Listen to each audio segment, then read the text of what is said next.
2, 3. Welcome to the Inspirational Conversations, episode 5. I am Jogile Dambrauskaite, the holistic health and wellness coach at OneMindZone. The mission of OneMindZone is to show other human beings how to live mindfully, healthy, and free of stress and doubts life in positivity and joy. Our guests are mindfulness, alternative health experts, and other strong professionals that support personal growth and self-improvement. Now is a midday in Spain, and I have a great pleasure to have Clara Palau with us today. We met with Clara around 8 or 9 years ago through our common friend Mara in Berlin. And from the first moment, I liked her energy, easygoing character, and we got along easily, very well. Before I met Clara, she was working as a massage therapist and reflexologist in Berlin. Later, she discovered the Grimberg method and became the certified practitioner of it. Some years after, she left Berlin to find her vision to Ecuador and Colombia, where she got to know the use of ancestral medicines and indigenous traditions. Now she's back to her birthplace, Mallorca, where she's working as a therapist in helping other people to deal with the pain, helping them to better understand their bodies and souls through body psychotherapy, sound healing, and different body work related to human connections. So I'm really looking forward to hearing about all this and much more. Hello, Clara. How are you doing? Hello, Yoga. I'm doing very well. I have a little bit of a cold, but I'm doing well. I'm so happy to see you here. Yeah, I'm so happy too. And thank you for inviting me. It's a pleasure to talk to you today. You know, when I moved to Barcelona like 2.5 years ago or so, I rediscovered you. I found you again through the same friend, Mara. And I saw your profile on the social media, and I was very happy to see that you're living happily in Mallorca, back to your roots, and you have a beautiful family, and that you're working like a therapist there. And digging more about your therapy, about your way of working, what it made me interested is that the philosophy of your therapy and philosophy of my type of therapy with OneMindZone is actually based on the same idea, you know, on the same points, like working with the pain, helping people to deal with pain, with a body awareness, with our responsibility of ourselves, what we do, our bodies, with the belief systems, and also the power of breathing. And it interested me so well because it's exactly the same points what I'm also focusing on. We just have completely different way of doing it, and I'm also sure that many people also interested about this stuff, and to see the variety of types of different methods that exist actually around. So can you tell us a little about your background and how you became interested in body work? Yeah, actually, at the beginning, I studied arts, fine arts. So I always enjoyed working with my hands. So since I'm a kid, I like to touch. I was sucking my thumb when I was a kid, and with the other hand, I was always touching kind of the sheets of my bed or some type of cloth. So my hands have been always really important to create to when I was studying arts. And then I moved to Barcelona from Mallorca. I moved to Barcelona to study arts, and then from Barcelona I went to Berlin, and then I discovered the Heilpraktiker Schule. That's alternative medicine, and yeah, I learned many different types of healing, from homeopathy, from a little bit of Chinese medicine. But actually what I loved was the body work. So I learned massage, reflexology, Reiki, a little bit of craniosacral. And I discovered what I most like is to touch, to be in touch with the other person.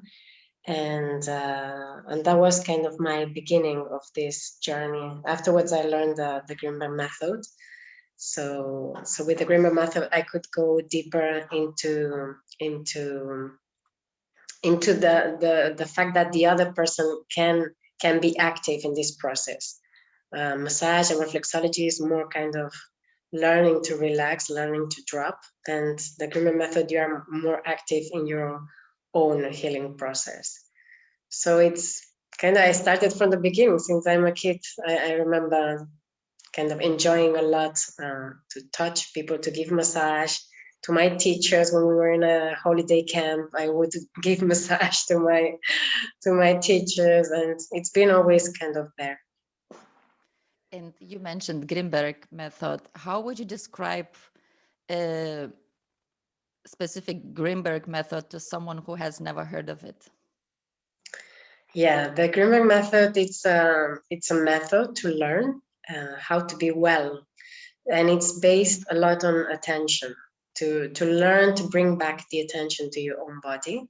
So the practitioner accompanies the person through the attention. We guide the person to bring the attention in specific areas of the body where the person has pain, or where the person has learned to contract this area. It's a learned pattern. So what we try to do is, you can focus from different points of views. You can focus from pain, you can focus from stress in life, from dilemmas, not knowing what to do. So you can focus from the psyche and from the body, from both areas. And it depends of what the person needs to learn, wants to learn. We accompany that in this person in that process through attention and body touching. And then, okay, give me the a short idea of how you work with people in helping them to deal with pain. Yeah, so nowadays I do kind of a mix. It's not just the Grimberg method. I do a mix with Grimberg method and what I learned through these years with sound healing. So it's a mix and a little bit of what I learned from my experience in family constellations. So in a way is how to do it in a holistic way, as much as I can offer with the tools I learned. So the person comes with, we find a focus. First of all, the person needs to know a little bit what he wants, what she wants, and from there we start to look what's the best way to get to it. We talk at the beginning. We do a little food. It's not food reflexology. It's like reading the plans of the feet, and from there I can see a little bit, so the story of that person. So you know that the foot reflexology is, you can see in the feet all the organs, everything about that person. So from the feet is, you can just kind of read a little bit the story of that body, and from there on we start a journey together. And in this journey, it might be that I sing to that person during the session. It might be just through touching and breathing, through using the story of that person, how they learned in history to contract, to make yourself small, to whatever this person is dealing with. And we learn to drop it. We learn to stop repeating it. That's the kind of the point. And in that session, it can be that, that I do a mix of everything. It depends of the session, of the person, of in which state of the process we are. You know, like in my experience, I had only once the session of Grimberg, and this was with a good friend of mine in Berlin, with Fong, actually. You probably may also know. All right, yeah. Because that time he was also doing the Grimberg the practice. And he was just I did a big dinner at home, and he was around, and I always, that times I always had the different problems in my body. And he was like saying to me, just give me your feet, just let's give a try, and so on. And I was fascinated about this because, first of all, it was really nice and really pleasurable, the whole touch and the whole thing. I was amazed to see that how you can really say things for that. And I also didn't tell him anything before, what problems did I have. And he just said everything straight to the point. And until now, I remember even the whole tips he gave me and stuff. And I might even not follow those tips, because it just was one time. And as we are like lazy people, we don't even do this. But I still now, and I remember, and I'm sure that this is actually the way how it's true, and the way that is to heal the thing. And yeah, and so from that, I have a question: what kinds of things can you tell from the feet? You can tell many things. It's amazing. Actually, But it's just physical or also the mental stuff? so it's a lot about physical, but you do a mix. So you use your attention to observe the person you have in front of you, and and it's like a checking. You see certain lines. It can be anything. So if the skin is more red, if the skin is more dry, if there are certain lines repeated in certain areas, because you learn kind of to divide the feet in areas, and you can check every area. So you do a mix. You observe the person. You use your body attention to check who is sitting in front of you. Of course, you perceive, and then you check it with the feet. It's like it's like a reference. Yeah. And from there on, you can tell many things. You can tell if this person has the tendency to contract their chest, or if they have pain in their shoulders, if they block their jaws. You can see many things. You can see even things what happened when he was from 0 to 5 years old, if something happened there, or from 10 to 15. So you can check many things, and sometimes it's really clear what the feet tells you, because it's a really clear sign. Sometimes is more kind of borrow, but yeah, it's really interesting, because normally it's always goes to straight to the point. Is the physical movement also incorporated in your work, or? So we normally work with a table, a massage table, but when the process is, or it might be that the person is really has a lot of attention in their body, you can work with them standing. But that means that the person has to feel sure, secure that they can stand, that they're not going to fall down. You accompany them into applying all this attention while standing, because normally we work lying down, because the attention is easier to focus into, because when you are standing you have to check that you're in balance, but we work standing. But it's not a movement technique, so it has another, the Grimmett method developed another technique that it's called stopping movement. Okay. That this is really a physical kind of workshop where you learn to stop the movements in order to stop the routines even in your movements. That's quite interesting too. It's very interesting. Yeah. And what is your goal when working with your clients? So we actually we put the goal together. Okay. So we have kind of a goal. We want to achieve something. We want to achieve a change normally, because when they come, it's because something is not working. Something needs a change, and that's why we have pain. That's why we don't feel okay. That's why when we don't adapt to the situation, we need to create that change. Of course, yeah. And this is one of the main goals. But normally it's attention, actually, to learn to be attentive to yourself, to learn to be faithful to yourself, to learn to hear your intuition, and lots of times is to learn to relax. Many of us don't know how to relax. That's We the are problem. standing, doing, getting information through the mobile phones and the new technologies. We are always kind of active, no? And certainly we need a lot to learn to relax. Yeah, not to do. To live in the moment and live now, actually, and not just Yeah, I think this stressing is and running all the time and thinking just about what's next, what's next, what's next. No. yeah, that's I think the most difficult challenge. Yeah. And you were mentioning in the beginning the sound healing, and this is also the topic what interests me a lot. How did you become involved in sound healing?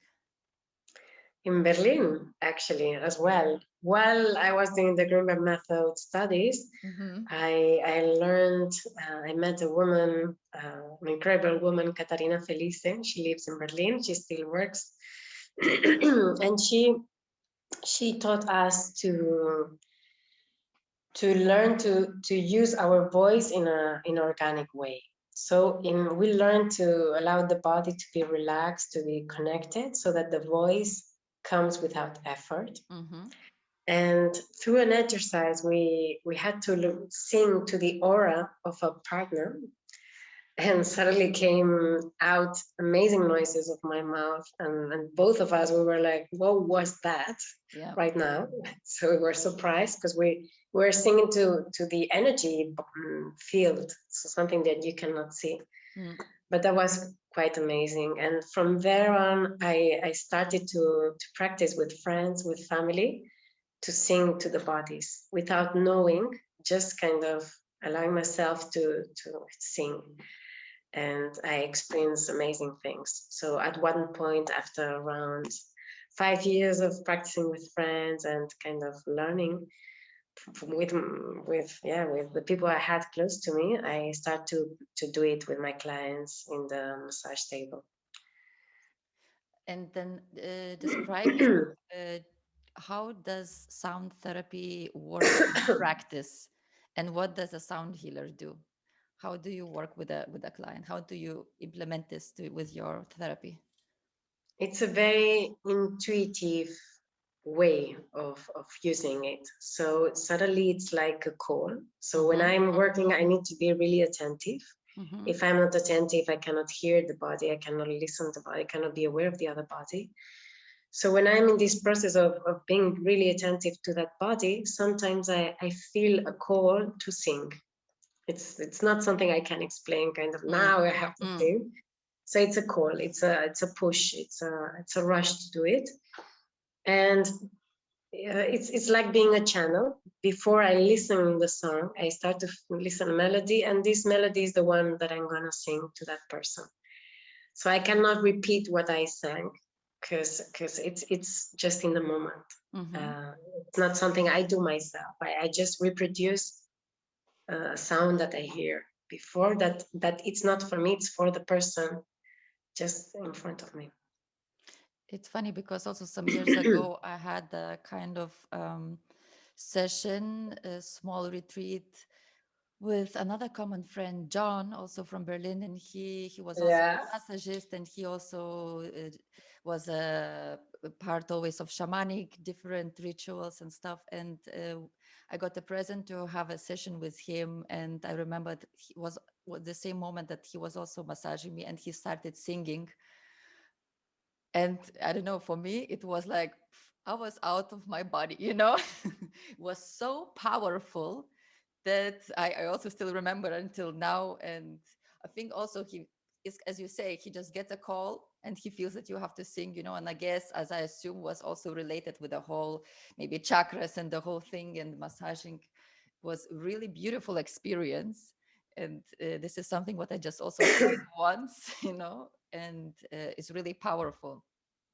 Yeah. And what instruments are typically used for sound healing? Do you have extra tools? It's not just a voice?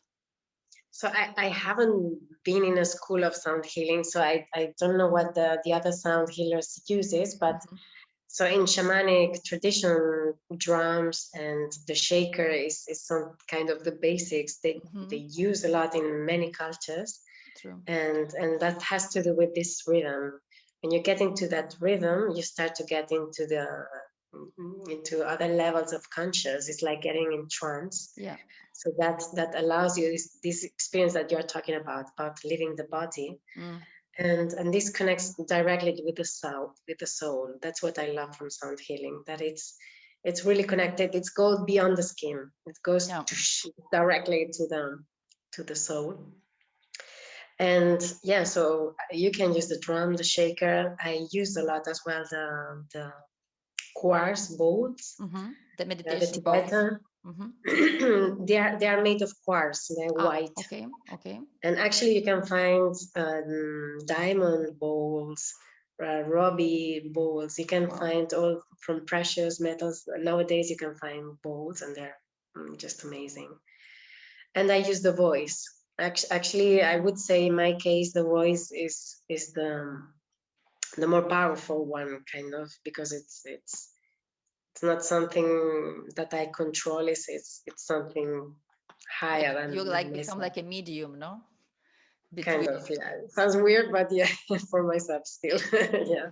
So let's switch gears for a minute and talk about sound healing versus music therapy. How are they different? And are they actually different, or is just the same name, just spelled differently? So what I know is that music therapy is like a school with a registered name, Okay. and sound healing. It's actually the healing through the sound, no? But I think both share the idea that through music, through the vibration of music, you can get to heal people. You can get to heal animals, and it's been something totally ancestral. So they in all cultures, all Aboriginal cultures, music has been always a way to heal people. So nowadays you have the music therapy school, you can have the sound healing school. So Yeah, it's different ways of calling it, no? So I read on internet that if you want to be a music therapist, you need to go that into that school and have the certificate, and now you can be called a music therapist. yeah, Actually, music is music, and music is something that starts with life, kind of, no? It belongs to it. exactly.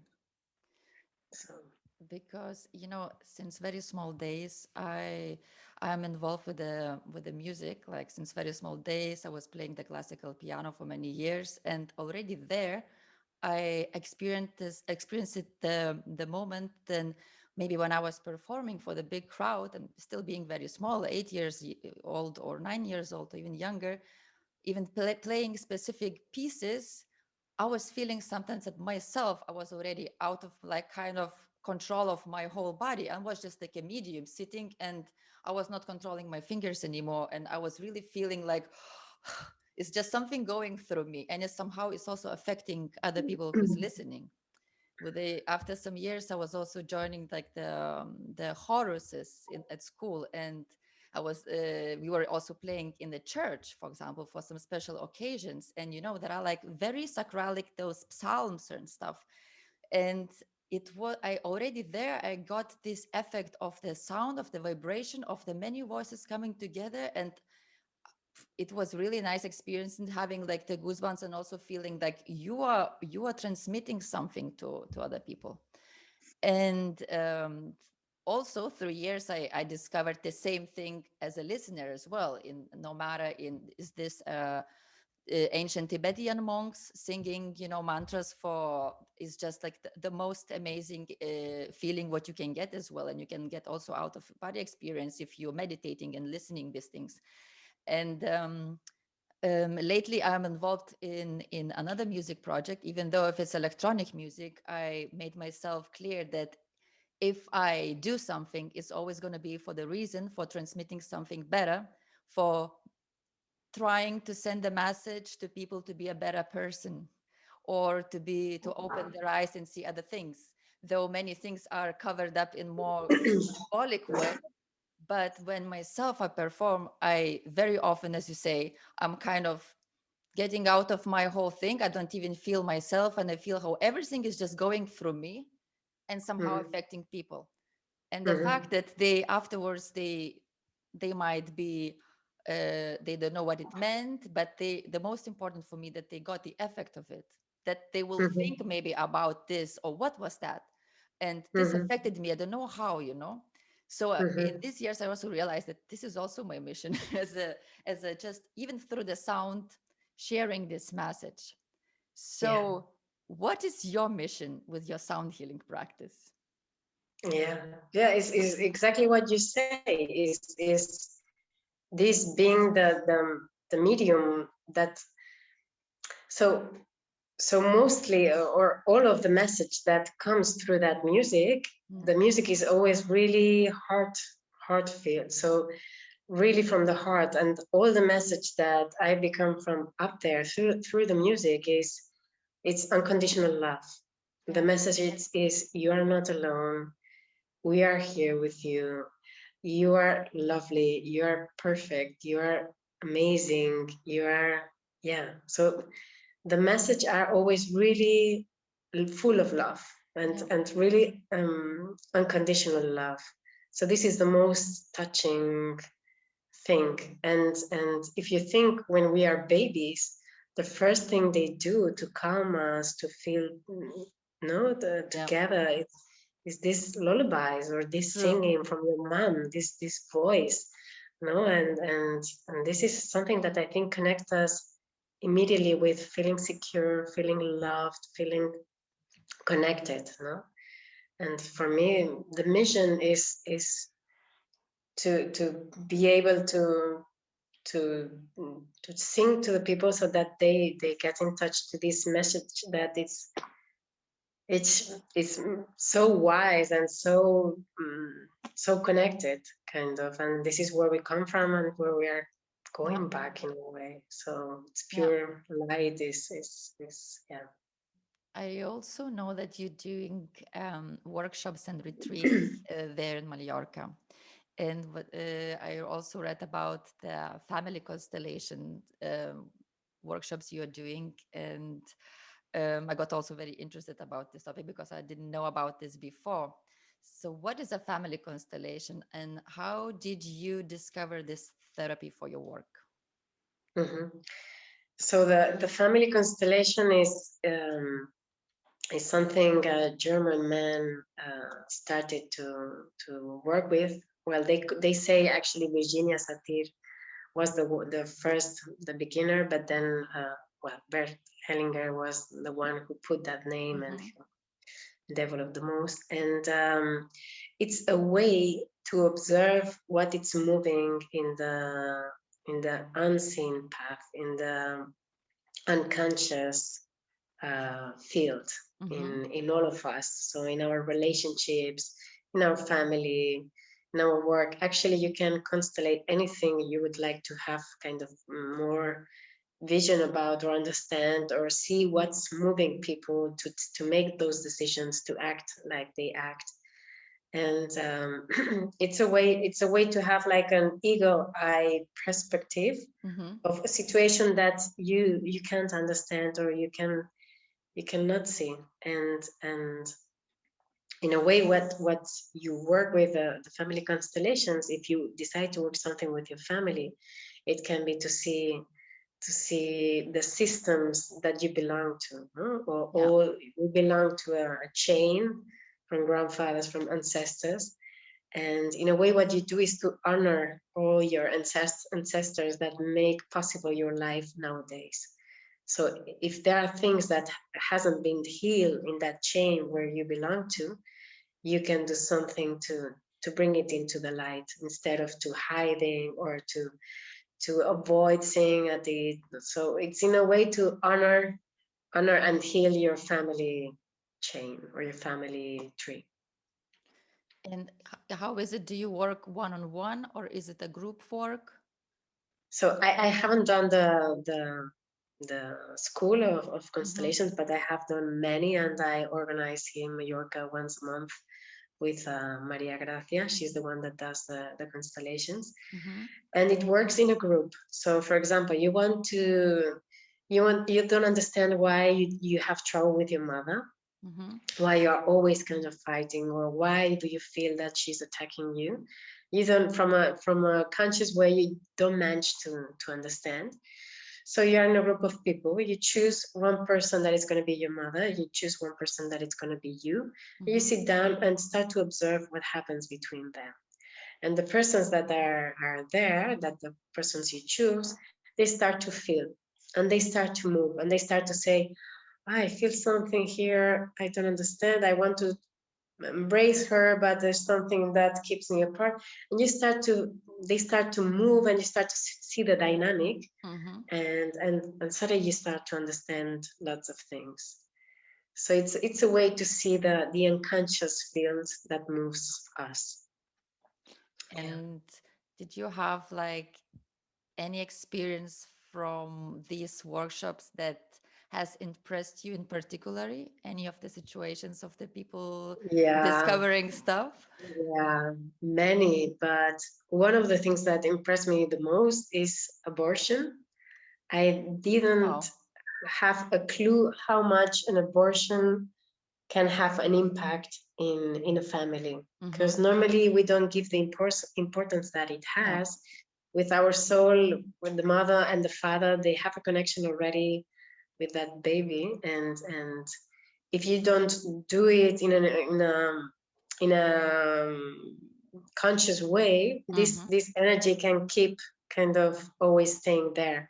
Even with brothers and sisters, if there's an abortion in between, it can be many things that you take from that kid that wasn't born as the next brother or sister. I couldn't imagine in my head the impact that this can happen can do in a family. I don't, that doesn't mean that I am agree or against Yeah. abortion, not at all. It's just that how important it is to do it in a conscious way. Whenever you decide to do it as a woman, as a father too, to kind of tell your son, your daughter, you're not the first son, you're the second one, because Mm-hmm. first was one that Mm-hmm. didn't manage to Mm-hmm. born. So how to make it aware that it has a place in the family, that it's not kind of delayed, Yeah. so Yeah. that you are aware this person belongs as well to our Yeah. family. Yeah. And there was another situation when you do constellations, you get to see many painful situations like wars. We all have ancestors that were in a war, Exactly.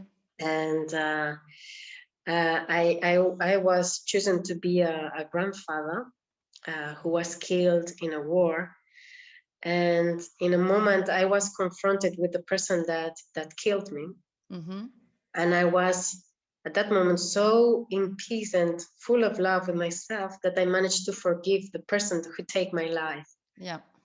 And that moment of forgiveness was just amazing, to be able to, yeah, to say it's okay. I understand you weren't connected with yourself. You were whatever it was. You killed me. I forgive you. That was so powerful. Yeah. I couldn't possibly imagine that you can do that. No, I was constellating. No, I was Yeah. constellating Yeah. somebody that was already dead, but it was so powerful, and the peace I got from it, from this experience, was, and the compassion was just amazing. I can imagine it is also there are a lot of the emotional stuff involved and the cryings and no, like Totally, letting go, letting totally, out everything. totally. And so the best is when you allow whatever it needs to be released. If you need to scream, you scream. If you need to Yeah. hit something, you hit something. So, and if you need to be embraced, so it's actually allowing what it wasn't allowed at that Yeah. moment, and that's so much healing. And Yeah. how can I know that it might be good for me to make a family constellation workshop? It can be with any area of your life. If you have a really important decision to make, Mm-hmm. that could be a really good moment. If you Okay. have the feeling that you had something always with men, Mm-hmm. whatever, you don't find the right man, or you want to be in love and you want to create a family, it doesn't happen, that could be another possibility. You can constellate your company with your colleagues, what it's not working. Mm-hmm. It actually, you could constellate anything. You could constellate an illness if you're sick, and if your Mm-hmm. mother had cancer, you have cancer, your sister has that can be constellate too. Actually, you could constellate anything. So it's like Anything where also you want to get clear. Yeah. it's like a breaking kind of the loop, breaking the chain, what you have maybe the blocks in before created, no? Yeah. Well, Unlocking. Yeah, when you don't see it anymore with your conscious, so consciously you don't see anymore what can you do, what's there behind. There's Mm, something you don't understand that it's happening the whole time. It's an energy there. So a constellation, it's a really good way to see. Actually, for example, a son feels that there's a wall with her mother, mm-hmm. and it looks like her mother had an abortion, and her pain is still attached to that baby that wasn't born, and her attention is still there. And although there's a live son, her attention, consciously, unconsciously, cannot see completely her kid, because Mm-hmm. attention, it could be an abortion, it could be a dead father in Yeah. war, Yeah. it could be a dead mother, it could be anything that caught the attention of the mother at that moment that still holds it. Yeah. And you could never imagine kind of my mother doesn't love me, or my mother is not there, my mother is not aware, she is in physical but she's somewhere else. Yeah. So Yeah. that could be a way to understand why my mother cannot have the attention on me, for example. It's crazy because when I listen this, I think it's actually for everyone.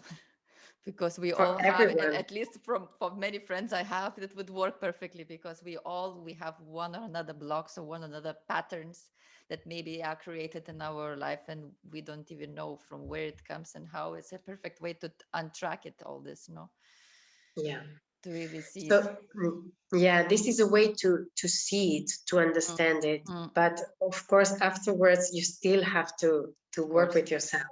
But you have clear what what was it, Mm, and somehow you can, when you understand your mother in that process, that there's something again about compassion, that you understand. Okay, she was busy with that. She couldn't do it better. yeah. She did what she could, and of Yeah. course she loved me, but she was trapped there. Mm, So. And of course, things moved as well. No, suddenly magic happens, mm, as you know, when we are aware of things. No, suddenly life shows us different things. No, yeah. And I also know that you are doing a couple of workshops. Tell me more about these workshops you're doing, and are you using specific type of method, and how does it work? mm-hmm. Because I think So it's very good topic and for everyone. yes, well, so the idea became, so I had the idea to do it. I felt like doing it because I felt a huge change when we became father and mother, Okay. when we became a family with my partner. Mm-hmm. and and of course, couples, they always have things to Of to course. to learn and to get to know better. But when this challenge of being a family, suddenly it was quite something. So I start to offer a couple workshops for fathers and mothers, Mm-hmm. actually, Mm-hmm. or for pregnant couples, Mm-hmm. because the challenge is so big to stay aware of the other person, to you are dealing a little bit with your needs, because you are Mm-hmm. suddenly trying to fulfill the needs of the baby, Mm-hmm. and the other one has needs as well, and you have needs, and this is like how we manage all of us to be fulfilled in our needs. So in the workshop, it's a very short workshop. It's 3 hours workshop, Okay. and we do a lot of playing, a lot of having fun, a lot of awareness. We Mm-hmm. we work with.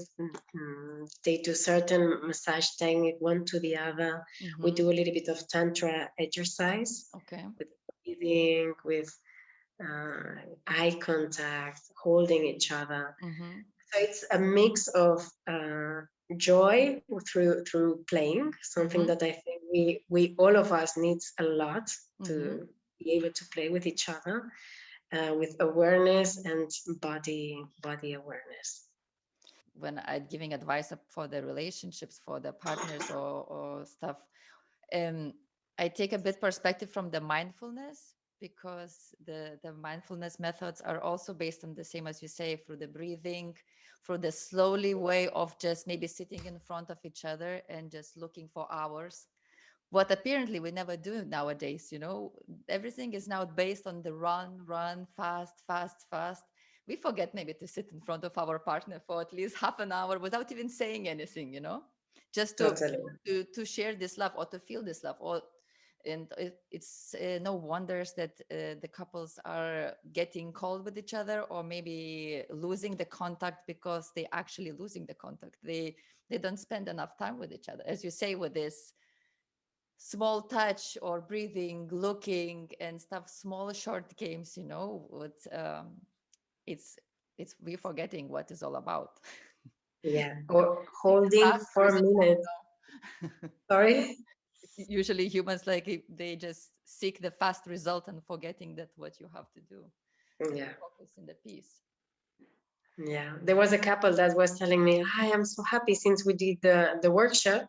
Now, when we find each other in the house, we hold each other for 4 minutes. And Beautiful. then, and we enjoy it so much. And then everyone goes to To his their own thing. things. Yeah. Exactly. But it's something that, yeah, I never did before, kind of to hold my partner 4 minutes long. Yeah. It's really a way to make these bonds and Exactly. to connect. And this is, for me, this exercise is just wonderful, no? And yeah, it's all about creating this connection again, and finding this bond that brought us to be parents. That this bond that was at the beginning was the one who made possible that the baby came. Exactly. So Yeah. how we go back into taking care of this Yeah. sacred space for the two of us.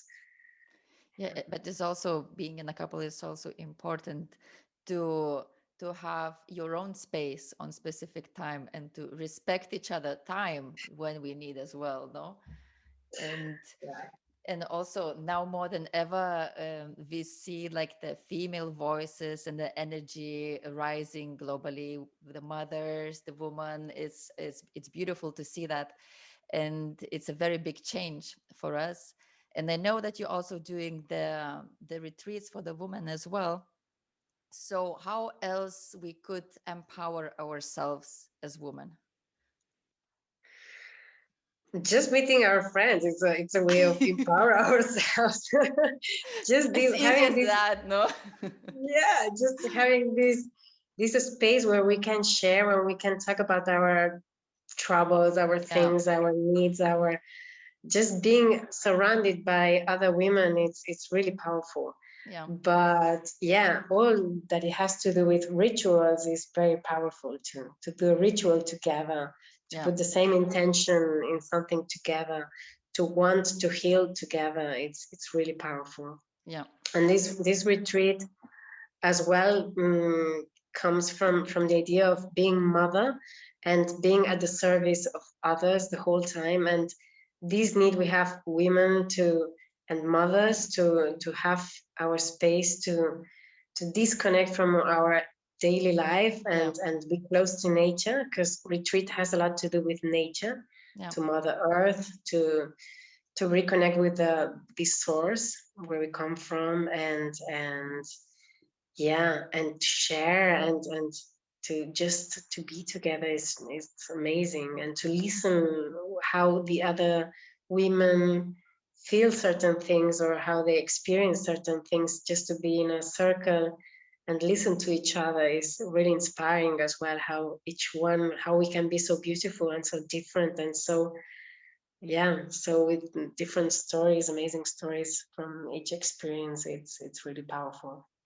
And this spot where the retreat is just amazing. Well, it's a part of the coast of Mallorca where you have oh the my God, mountains behind beautiful.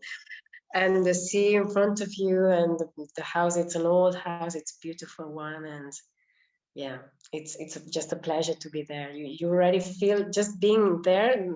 The nature is so powerful that you already feel something different, no? And I think it's very important. It's like we like to travel in order to see different things, to disconnect. So just do it once. It's just one day retreat, you don't sleep there, but just that one day, it's a way of getting out of the ordinary Yeah. life. And this is really, I think, a need that we all have. I'm really looking forward when you're gonna offer the next workshop retreat. So I'm coming for sure. Ah, when this crisis, when When this this crisis is gonna end, I'm coming for oh sure. yeah, yeah, I had to cancel the last one because in Mallorca we are in alarm 4. Yeah. so so we Okay. cannot be together. Well, But I'll stay patient, and I hope I hope looking forward, yeah. looking forward for Me some short too. holidays in Mallorca and also having such a retreat or something. Me too. And in this retreat, actually, we have always a little sound healing ceremony. Ah, beautiful. Yeah, and we walk as well in silence. It's, well, some people call it Zen walking, because you are in silence walking into the nature, and we meditate in front of the sea. And yeah, this is really really Ah, nice too. nice. Super Yeah. nice. Okay, so you're doing like this mindful walks and this. Ah, beautiful. Yeah, it's a mix as well, and we do a body workshop as well to be more in our bodies, more aware of our bodies. Mm-hmm. And I like to, because I study arts, fine arts, I like to do something with art therapy a little bit, some Mm-hmm. exercise where you can use your creativity. That's really nice too. Beautiful. Yeah. And for the end, you are the very first one to try my new thing, my new experiment. Because from now on, in the end, I want to give like a three last questions to all of the guests, the same questions. Okay. Um, so one of them is, what does your morning routine look like? My morning routine looks with children. Okay. Because they are the first. Today I woke up at 6 o'clock. Hmm. Mommy, I'm hungry, I'm hungry. So in summer, they sleep a little bit longer, and the day starts. So you have light around 6 o'clock, 6:30. Hmm. So in summer, my routine starts with dancing. Oh, I just beautiful. love it. It's a way of energizing the beginning of your day. And in the middle of the week with my kids, I sometimes, because we wake up so early, we have time until the school starts. Hmm. Sometimes we put some music and we dance together. Sometimes we do some yoga positions. Sometimes we do nothing. We just play and have breakfast. And yeah, but actually, I love yoga. I've done yoga for the last 10 years with breaks, but Hmm. this is my favorite exercise actually. And Yeah. dancing, of course. Yeah. Because for me, I do like the more every morning yoga. But now when you say about the dancing, I might incorporate the dancing in my routine to Yeah, start like with the happiness. it's fantastic. I don't know if you know this 20 routine. No. uh it's I forgot his name now. um well, it's a guy who developed this 20 routine. Hmm. That means you do 20 minutes exercise. You do exercise. It can be dancing, it can be Yeah. wherever where you get sweat, so where you Hmm. can really move your body. Hmm. Then you do 20 minutes writing, and you just say thank you for anything you feel in your life, Hmm. this 20 minutes. And this is every day. So every day of your life, imagine 20 minutes spending being thankful for things in your life. And then the last 20 minutes is to learn something. Whatever you want to learn nowadays in internet, you can hear TED talks or whatever. So you make sure every day you learn something. And this is a method to learn or to invite abundance in your life. And I did that this summer, and yeah, it was really powerful, really, really, really nice. No, I'm sure it's working because I also yesterday was looking about one of the advices about that not that when you wake up in the morning, how not to take the phone. The first thing, how not to take the phone. So there was one of the advices from also one guy saying that he is just leaving like a note next to his phone with a what am I grateful about today, you know. So Yeah. instead of the touching the phone, he takes the thing with a pen and he writes, "What am I grateful about?" So it's, as you say, this, Powerful. what am I thankful for exactly every morning, to remember yourself before Yeah. taking the phone, actually. Exactly. I'm feeling miserable. Exactly. Yeah. Yeah. Totally. Totally. Okay, the second question is, what book have you recommended the most? Yeah. The most that I gave personally as a present to friends is Okay. Women Who Runs with Wolves from Clarissa Pinkola Estes. Do you know Okay. it? No, I have to buy it. No. Oh, okay. This No, is no. a must. Okay. Yeah, it's amazing. It's fairy tales, where she explains the psyche of the story, the message that's Mm-hmm. behind. Mm-hmm. And she talks a lot about the wolf woman, the sauvage, the wild woman, Mm-hmm. and where we come from. And it's beautiful tales and beautiful the explanation about what's the message in each one. So it's a book that you could always take and read something, because you always learn or remember something that it's really really powerful. It's the next thing I'll I'm gonna write it do. down. It's the next thing I'm gonna do. I will order it on Amazon. Yeah. And what are you currently most passionate about? Actually, right now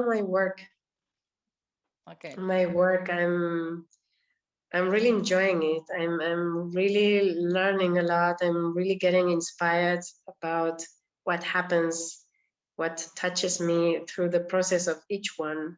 Mm. And I really love it. I'm really enjoying it a lot right now. I'm passionate as well of painting. Mm-hmm. I since my kids are a little bit older, I find a little bit time of painting again, and Mm-hmm. that's a pleasure as well, and that's a passion that I always have the feeling that I want more time for it. Of course, I But can imagine. Yeah. It's like yeah, it's a type of meditation as well, being with yourself, no? yeah, being creative is it's so important Yeah. to feel fulfilled. It's yeah, Yeah. it's whatever it is, painting, dancing, whatever, producing music, no, whatever Yeah. it is to Yeah. create is so important, because we have so much to give. And Yeah. actually my partero, that means how do you say, the people that helps to deliver babies, Mm-hmm. how do you call I them, don't even know the name in English. Let's say it's partero. partero, whatever, it's a medicine man from Exactly. Colombia. Mm-hmm.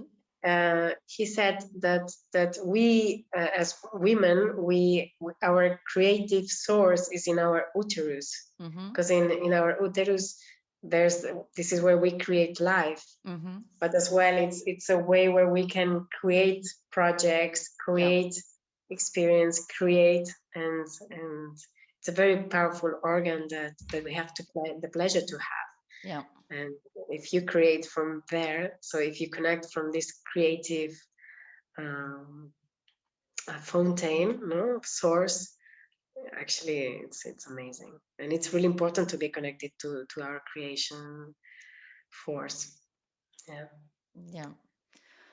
Wow. Okay. So, and then the last one, can you tell the people where can they find you in case they want to try your therapies? And are you also doing online or just in person? Let it all. Because I like to work a lot with my hands, Mm, I still don't do online. okay. I what actually when the quarantine started, I stopped working and I started to paint. So I moved Oh, I moved from you take a break. yeah, and some of my colleagues, lots of people are starting to work online, Mm-hmm. but yeah, I still don't feel the call. I Unless they stop me that I really cannot touch people, I will go online. But I love working with the body. I like singing to the body. I want to work with my hands, so I don't work online. Okay. Let's see in the future. You never know. Exactly. And yeah, they can find me in Mallorca. in Palma. It's not a big island, so it's easy. And yeah, so I have my website and my Instagram. I'm about to shut my Facebook page because I've seen a documentary film about the social media I think I that heard about it too. I still have to watch it. quite scary. Yeah, it's quite scary how we feed this crazy machine. Yeah. And yeah, I have a sometimes, like most of us, I suppose, debate or fight in between kind Yeah. of wanting to show yourself and get it to know to other people. At the same time, you are feeding this crazy machine where we are all slaves of Yeah. watching our screens and Yeah. not using this time for other amazing things. Yeah. So yeah, this is my next project. Shut Facebook. Do, doing But social anyway, I media will still detox. in Instagram. Huh? Doing social media detox. Exactly. Yeah. Oh, thank you so much, Clara. This was such a It, beautiful talk. yeah, it and was a pleasure. I hope, I mean, I'm sure people learned so many new things today, what we haven't speak before about this. And also the ones who wants more information, I will leave all of the links below in the YouTube description with your website, with your Instagram account, maybe no Facebook account, because you're gonna shut it down. And and yes, and thank you everyone who watched this video. If you want to get more tips about yoga, mindfulness, meditation, nutrition, self-awareness, you can subscribe to OneMindZone.com newsletter and receive also a free mindfulness challenge where you can track all your new daily habits and also to track your bad habits so you can change them to the good ones. You should try this because it actually works. You can also subscribe to this YouTube channel and receive notifications as soon as the new episode is published online. And I really hope you enjoyed our chat with Clara the same way as I did. Thank you again because it was such a pleasure, such a beautiful time. Let's just stay safe. Let's stay warm and let's work on our things to come out as a better persons in on this planet. And big kisses to you, Clara. Thank you very much, Yoga. And yeah, it's an honor that you thought of me for this interview, for this chat. And I wish you a lot of success, a lot of more pleasure with your interviews, a lot of learning through that process. And no, I know you're gonna get to where you want to arrive, and yeah, to inspire all these people that is listening and following you. So thank you very much. That's the idea. Thank you so much. Besos. See you next time, everyone.